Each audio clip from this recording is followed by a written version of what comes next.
ask him this.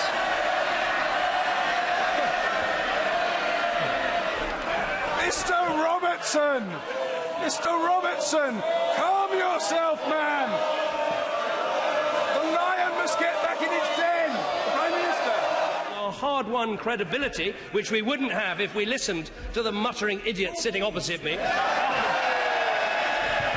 I've always found the hurly-burly of Prime Minister's questions one of the best ways of finding out what a politician is really like. Without that noisy House of Commons chamber, would we know that the usually smooth and civil David Cameron has a slightly mean flashman streak? Well, Ed Miliband can be a bit wooden and dithery under pressure.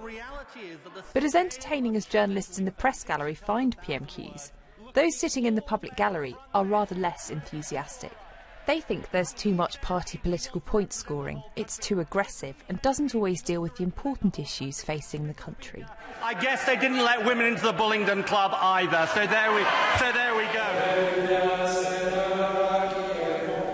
The House of Commons Speaker John Bercow is naturally unsettled by this and is calling for decorum rather than decibels, scrutiny rather than screaming. Less of the male testosterone-fuelled public school twittishness, though not quite a call for Trappist monks. Personally, I think that any move to make the Commons more like a monastery and less passionate would be doing the public a disservice. Some of the worst decisions our Parliament has made have been when the three parties have cheerily nodded and agreed on an issue rather than dissecting the worst bits of a bad bill. The one thing worse than a passionate democracy would be a consensual, deferential one. Winston Churchill saw this in 1943 when he was urged by MPs to rebuild a bombed Commons with a circular chamber. He warned that he had seen many earnest, ardent parliaments destroyed by the group system. Everyone, and particularly Gus Lord O'Donnell, very pleased to see you with us. But the former Cabinet Secretary was the only person he could see in an empty Select Committee hearing a few weeks ago. If the public want to see earnest, lengthy debate, then Parliament offers plenty of that. The problem is that few people attend these sessions. As is the case in Congress in the States, perhaps there just isn't enough drama.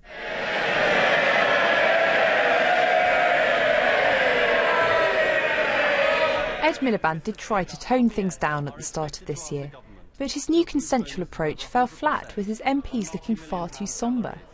One of the problems is that Conservative MPs have organised themselves to make as much noise as possible at PMQs. They're called the Q Team and include rowdy hecklers such as the Prime Minister's PPS Gavin Williamson and Skills Minister Matt Hancock. But they were only responding to Labour hecklers such as the Shadow Justice Secretary, Shadow Leader of the House, Shadow Cabinet Office Minister and the Shadow Chancellor. They're all as bad as each other.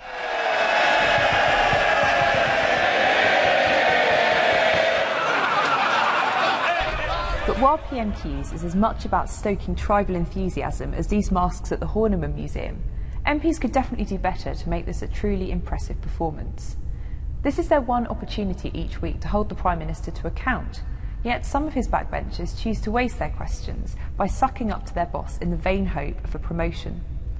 Others choose to jeer colleagues who stumble over their words as they ask questions.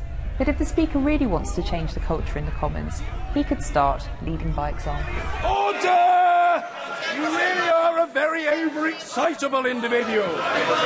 You need to write out 1,000 times, "I will behave myself" at Prime Minister's questions. The Prime Minister.